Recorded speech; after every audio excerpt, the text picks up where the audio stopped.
Hello everyone. So welcome to Jaydev classes for JRF in Political Science. कैसे हैं आप सब? Friend, this is Meenakshi Singh और आज हम लोग यहाँ पर डिस्कस करेंगे मोस्ट इम्पॉर्टेंट एमसीक्यूज। सो मैंने आप सभी को ये क्वेश्चन दिया था होमवर्क में, है ना? और क्वेश्चन क्या था? क्वेश्चन ये था, वेट, क्वेश्चन था कि advisory opinion of the Supreme Court can be sought by. तो सर्वोच्च न्यायालय की सलाहकार राय किसके द्वारा मांगी जा सकती है? तो आप सबको पता ही है, आर्टिकल 143 हमारा इससे बात रिलेटेड है। आर्टिकल 143 जो हमारे प्रेसिडेंट है, प्रेसिडेंट क्या लेंगे? सुप्रीम कोर्ट से सलाह ले सकते हैं, है ना? तो ये ध्यान रखना। तो ये सलाह क्या बाध्यकारी होती है? नहीं, ये बाध्यकारी सलाह नहीं होती। नेक्स्ट क्वेश्चन है आपका कि the concept of line and staff agency in public administration, ये बोरो कहाँ से की गई है? ये मिलिट्री एडमिनिस्ट्रेशन से की गई है, रेवेन्यू एडमिनिस्ट्रेशन से की गई है, पुलिस एडमिनिस्ट्रेशन से की गई है, या फिर इंटरनेशनल एडमिनिस्ट्रेशन से की गई है? लाइन एंड स्टाफ एजेंसी अगर आप देखो तो राइट आंसर यहाँ पर क्या होगा? राइट आंसर होगा ऑप्शन नंबर ए, है ना? Yes, option number A is a correct answer. यानी इसको मिलिट्री एडमिनिस्ट्रेशन से लिया गया है। अब देखो लाइन और स्टाफ एजेंसी, देखो एजेंसी तीन तरीके की होती है, ध्यान से समझना। एक होती है लाइन एजेंसी, एक होती है स्टाफ एजेंसी, और एक होती है ऑक्सलरी एजेंसी। जो लाइन एजेंसी होती है ना, इसमें आपकी मिनिस्ट्रीज आती हैं गवर्नमेंट की, ठीक है? इसमें सारी गवर्नमेंट की मिनिस्ट्रीज आती हैं। स्टाफ एजेंसीज में क्या आती है? स्टाफ में आपका नीति आयोग आता है ना? नीति आयोग हो गया आपका, पीएमओ हो गया यानी प्राइम मिनिस्टर ऑफिस हो गया। तो ये क्या है? जो स्टाफ एजेंसी होती है वो लाइन एजेंसी को असिस्ट करती है। अब जैसे मान लो भाई, अगर इनको कौन बताएगा कि ये इस तरीके की पॉलिसीज बनानी है? लाइन वाले ही बताएंगे, है ना? अगर कोई एजुकेशन उसमें बननी है, या फिर मान लो कोई ट्रांसपोर्ट उसमें बननी है, या किसी और किसी और मिनिस्ट्री के रिगार्डिंग बननी है, तो ये इनको बताएंगे ना। तो स्टाफ एजेंसी क्या करती है? लाइन एजेंसी को असिस्ट करती है। और जो ये ऑक्सलरी एजेंसी होती है, ये क्या करती है? ये दोनों को हाउस कीपिंग सर्विस प्रोवाइड करती है। दोनों को, जैसे इसमें क्या आता है? यूपीएससी आता है, एसपीएससी आता है, ठीक है? ये सारी चीजें ऑक्सलरी में आती हैं, तो ये ध्यान रखना। नेक्स्ट क्वेश्चन है कि विच theory of power is based on principle of sharing among different groups and association? विभिन्न समूहों एवं संघों के मध्य शक्ति के साझा करने का सिद्धांत शक्ति के किस सिद्धांत पर आधारित है? तो ये इलाइट थ्योरी है क्या? ये प्लूरलिस्ट थ्योरी है, पार्टिसिपेशन थ्योरी है, या क्रिटिकल थ्योरी है? साफ देखते ही पता चल जाएगा, right answer is pluralist theory. Pluralist theory में कौन आते हैं? रॉबर्ट डहल आते हैं। कौन आते हैं? Robert Dahl. ठीक है, तो ये रॉबर्ट डहल का नाम याद रखना। रॉबर्ट डहल से क्या याद आता है? रॉबर्ट डहल से पॉलीआर्की याद आती है। पॉलीआर्की, इन्होंने पॉलीआर्की पर बोला था, यस, ठीक है? तो ये इंपॉर्टेंट हो जाएगा। नेक्स्ट क्वेश्चन है कि जो ये पोस्कॉर्ब है, प्रोपाउंडर जो थे वो पोस्कॉर्ब थ्योरी के कौन थे? तो पोस्कॉर्ब क्या है भाई?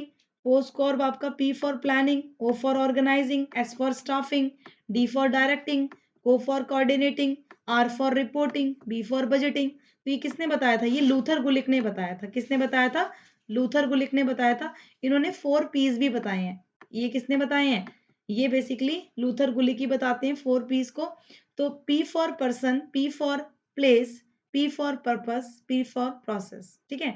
तो ये 4 पीस हो गए, पर्पस, प्रोसेस, पर्सन, प्लेस, ठीक है? ये ध्यान रखना। और पोस्ट कॉर्ब में अगर ये मान लो पोस्ट कॉर्ब आ गया और यहाँ पर 2 थिंकर के नाम होंगे, गुलिक और उर्विक, तो आप परेशान मत होना। इसमें देखो पोस्ट कॉर्ब जो ये प्रोपाउंडर है ना इसके, वो दोनों ही हैं, गुलिक और उर्विक दोनों हैं। नेक्स्ट क्वेश्चन है आपका कि जो मेन डिफरेंस है पॉलिटिकल पार्टीज और प्रेशर ग्रुप में, आपको मैंने कल ही पढ़ाया है ये, है ना? मैंने कंपैरेटिव में पढ़ाया था। मैंने political parties and pressure group में डिफरेंस करके बताया था, है ना? तो राजनीतिक दल जो होते हैं वो दबाव समूह के मध्य अंतर केंद्रित है। ये स्ट्राइव करते हैं, ये सत्ता हेतु प्रयास करते हैं, ये इंश्योर करते हैं पार्टिसिपेशन को, मैनेज करते हैं गवर्नेंस को, टारगेट करते हैं वेलफेयरिज्म को। तो यहाँ पर राजनीतिक दल एवं दबाव दबाव समूह के अंदर क्या अंतर है? तो ये सर्व करते हैं पावर को, ये सत्ता हेतु प्रयास करते हैं। अब यहाँ पर अंतर पूछा है, इंश्योर करते हैं पार्टिसिपेशन को। यहाँ पर राइट आंसर क्या होगा? ए हो जाएगा, क्योंकि यही अंतर है। यहाँ पर देखो, मैनेज करना गवर्नेंस को, ये तो प्रेशर ग्रुप करता है, वेलफेयर से रिलेटेड भी काम करता है, पार्टिसिपेशन भी इंश्योर करता है, लेकिन क्या वो सत्ता हेतु प्रयास करता है? नहीं ना। तो ये राइट आंसर होगा। उसके बाद नेक्स्ट क्वेश्चन है आपका कि for party to be recognise for a party to be recognise as a national party it has be recognise as state party in least how many seats states. तो राष्ट्रीय दल के रूप में मान्यता हेतु कितने राज्यों में राज्य दल के रूप में मान्यता आवश्यक है? तो 2, 3 में, 4 में, 5 में या 10 में। तो यहाँ पर राइट आंसर बी हो जाएगा 4 में। ठीक है, कितने स्टेट में जरूरी है? 4 दलों में जरूरी है। ठीक है, तो ये ध्यान रखना। उसके बाद नेक्स्ट क्वेश्चन है आपका कि जो कौन है, कौन सा फीचर नहीं है कास्ट सिस्टम का? तो मोबिलिटी, हिरार्की, एंडोगेमी या हेरिडिटरी स्टेटस। तो इनमें से कौन जाति प्रथा की एक रूपरेखा नहीं है? तो यहाँ पर ऊपर उठना, अनुक्रम, सगोत्र विवाह, वंशानुगत स्थिति। सो यहाँ पर राइट आंसर क्या होगा? ऊपर उठना। तो यहाँ पर कास्ट सिस्टम में मोबिलिटी इसका फीचर नहीं है। उसके बाद नेक्स्ट क्वेश्चन है कि हाउ मैनी पार्ट्स जो स्टेट के थे वो मनु थ्योरी ऑफ स्टेट के अंदर बताए हैं मनु ने, है ना? तो मनु द्वारा प्रतिपादित राज्य सिद्धांत के अंतर्गत राज्य के कितने अंग होते हैं? 6 अंग होते हैं, 5 अंग होते हैं, 4 होते हैं, 7 होते हैं। तो आप सबको पता ही कितने होते हैं? 7। ठीक है, कितने बताए हैं? 7 बताए हैं ना? तो 7 बताए हैं मनु ने। बेसिकली अगर आप देखोगे तो 7 बताए थे क्या? राज्य के सिद्धांत। ठीक है, ये चीज ध्यान रखना। देखो, जब हम बात करते हैं ना कौटिल्य की, तो कौटिल्य ने भी जो ऑर्गन ऑफ थ्योरी बताई है, उसमें कितने बताए? उन्होंने भी 7 बताए थे और इन्होंने भी 7 बताए। तो ये बेसिकली अगर आप देखोगे, जो आप लोगों के तो कौन-कौन से होंगे ये? ये हो जाएँगे राजा, अमात्य, दुर्ग, राष्ट्र, कोश, दंड और मित्र, हो जाएँगे? तो यही बताए हैं बेसिकली आपके, ठीक है? यही आपके हो जाते हैं मनु वाले। कौन-कौन से? राजा, अमात्य यानी मंत्री, दुर्ग, राष्ट्र, कोश, दंड और मित्र। किंग, मिनिस्टर, डिस्ट्रिक्ट, ठीक है, nation, treasury, punishment and friend. So these are 7 organs, 7 organs theory of state के।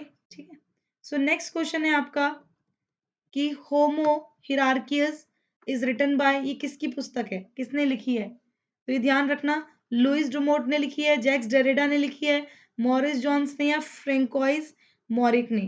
तो यहाँ पर राइट आंसर आपका ए हो जाएगा, लुइस ड्रूमोट ने लिखी है। ठीक है, लुइस ड्रूमोट ने लिखी है ये जो बुक है, इसको लिख लेना भाई, ये इंपॉर्टेंट है, होमो हिरार्कीज। ठीक है, नेक्स्ट क्वेश्चन है आपका कि जो आइडिया है nationalism in terms of imagine community, तो ये किसके द्वारा दिया गया?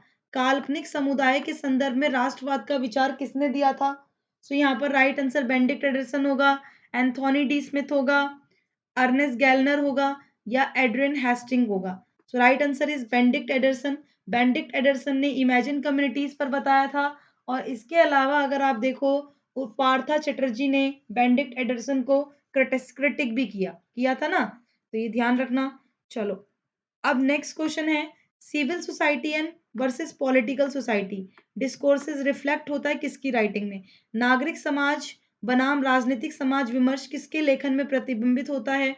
तो पार्था चटर्जी के, ग्रैनविल ऑस्टिन के, सुदीप्ता कविराज के या रुडोल्फ एंड रुडोल्फ के। तो इसका आंसर आपको कमेंट बॉक्स में करना है। रिवीजन कोर्स चल रहा है, ठीक है, आज सुबह मॉर्निंग में क्लास है 11 बजे। ठीक है, और इसी वीडियो की डिस्क्रिप्शन में हमारा टेलीग्राम लिंक है, आप ज़रूर हमारे टेलीग्राम को ज्वाइन करें। वहाँ पर मैं आप लोगों को इम्पोर्टेंट लिंक्स और वहाँ पर इम्पोर्टेंट पीडीएफ प्रोवाइड करती हूँ, जो आपके एग्जाम के लिए काफ़ी ज़्यादा बेनिफिशियल रहेगी। रिवीजन कोर्स ये भी चल रहा है, इसकी क्लास 1 PM है बच्चों, तो आप लोग आ सकते हो। ठीक है, स्पेशल क्लास 4 बजे है, मैराथन आज 8 बजे है, इंडियन पॉलिटी पे है रात में 8 बजे। ठीक है, प्लस सब्सक्रिप्शन ले सकते हो, आइकॉनिक ले सकते हो, use code Meenakshi live for getting 10% discount. ये आपको जितने प्राइस दिख रहे हैं इतने का नहीं पड़ेगा, ये कम का पड़ जाएगा। ठीक है, सो मीनाक्षी लाइव यूज करना जब भी आप अनअकैडमी पे आते हो। और अगर आप में से कोई नया बच्चा है तो अनअकैडमी ऐप करिए डाउनलोड और वहां पर मीनाक्षी लाइव यूज करना। ठीक है, जब आप एंटर होगे।